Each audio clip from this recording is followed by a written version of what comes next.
L'avant-projet de loi sur le statut de l'artiste et des professionnels de la culture, la loi SAPROC, va être présenté aux professionnels de la culture et au grand public, a-t-on appris il y a peu. Finalisé à Saly Portudal lors d'un séminaire, l'avant-projet de loi a été accueilli avec enthousiasme dans le milieu des arts et au ministère de la Culture, maître d'œuvre et organisateur du séminaire, auquel ont pris part tous les ministères concernés par les implications que pourrait induire une pareille loi. Il y a de quoi.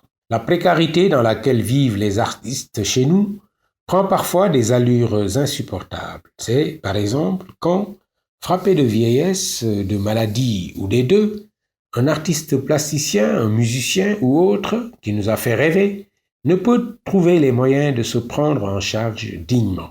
Occupés à survivre quasiment, vivant chichement au jour le jour d'une activité économiquement peu valorisée, ils meurent souvent dans des conditions misérables, laissant parfois une œuvre considérable, quelquefois impérissable, comme Aminata Fall, Ndiaga Mbaye, Ndongolo, entre autres pour la musique, Mora Faye ou Kré Mbaye pour les arts plastiques. Je me limite à parler de cas que je connais de près, et les comédiens de théâtre ne sont pas en reste, y compris quand ils ont été de l'élite, comme ceux de Sorano. Le SAPROC vise à doter les artistes de mécanismes de protection comme la sécurité sociale, l'assurance maladie et la retraite, toutes choses dont bénéficie, même si pas toujours dans les meilleures conditions, tout travailleur. Chez nous, malheureusement, il faut convaincre une bonne partie de nos compatriotes et jusque chez nos élites politiques bourgeoises qu'être artiste, c'est travailler, et plus assidûment et plus durement que la moyenne des travailleurs. Pour s'en convaincre, il faut savoir que le document de travail sur le statut des artistes et des professionnels de la culture, ce fameux SAPROC, qui devait accoucher de ce projet de loi, était dans le circuit, comme disent les fonctionnaires qui savent prendre leur temps, depuis 15 ans.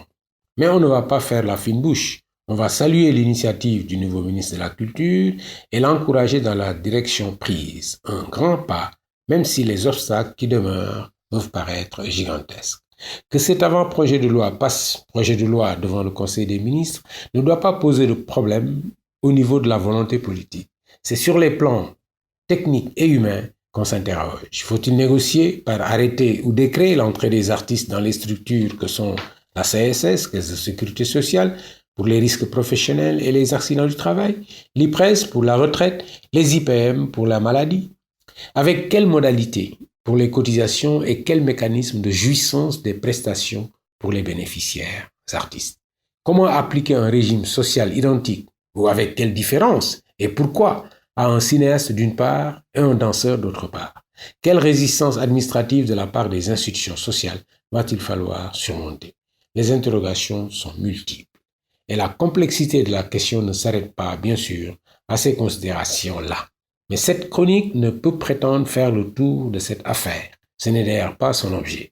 Mais s'il faut tirer une conclusion, c'est celle-ci qu'il faut absolument trouver un moyen qui permette de mettre les créateurs en sécurité par des mécanismes administratifs, certes, mais aussi par une valorisation de leurs activités et de leur production quand celles-ci atteignent un certain niveau de qualité.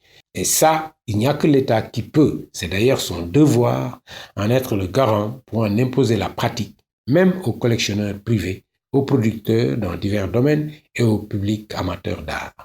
Il restera aux artistes à tendre vers des productions de grande qualité et à se faire une haute idée de leur art et d'eux-mêmes.